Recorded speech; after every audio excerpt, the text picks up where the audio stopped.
Hello po mga idol. Ito po yung isang lugar na palayan dito sa nasakupan ng yang lugar na yan ay Barangay Rojas yan. Tapos yung kasunod Osmeña. Tapos yung nandoon Barangay Sagrada. Bali po ang may mga residente dyan na ito yung kanilang palayan. Itong lawak ng palayan na to. Inabot po to ng baha.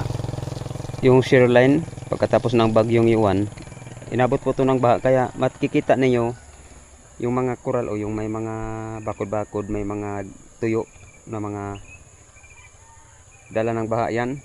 Tapos tingnan nyo yung bahay doon sa banda sa Ruas, yung sa walang river control, di ba? Pinasok ng tubig baha yan, kaya ito yung itsura. Pasalamat man yung mga farmers dito kasi may natira pa sa kanilang palay, kasi ang palay nila hindi ito nakikita. Nakita mo yung kahoy na yun doon, may tuyo na yun. Yung palay na yan, lampas tao ang lampas tao ang inabot ng tubig. Kaya yun lang yung may mga kalabaw doon, so nang hindi inabot kasi mataas yun. Pero yung nandito puro to, kita nyo naman baga, parang natumba dahil sa tubig yan. Ito yung sitwasyon. Mabuti na lang may na-harvest pa sila, may naani pa sila yan. Kaya makikita mo mga bundok, maraming mga pula-pula mga bundok. Yan yung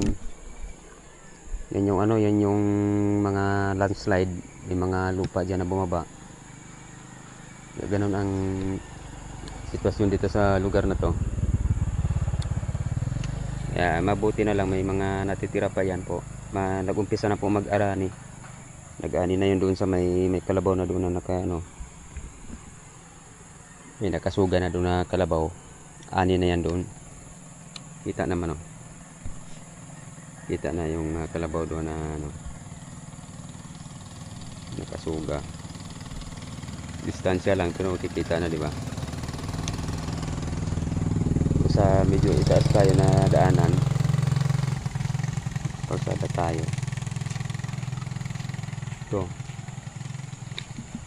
Ito nga na landslide nga to dito banda. May kubo-kubo, muntik maabutan, matamaan. So ito yung ito yung nagiging resulta ngayon. Tahimik na ang ilog, pero marami na ring damage. Back to normal, ganun na ang ilog. Tingnan mo naman yung mga tao naggagawa-gawa na ng mga kubo-kubo. Pagkatapos ng anihan, magtatanim na naman sila ng mga gardening, mais, kamote, klase-klaseng mga duma na naman ang itatanim nila. Ganun lang talaga ang buhay dito.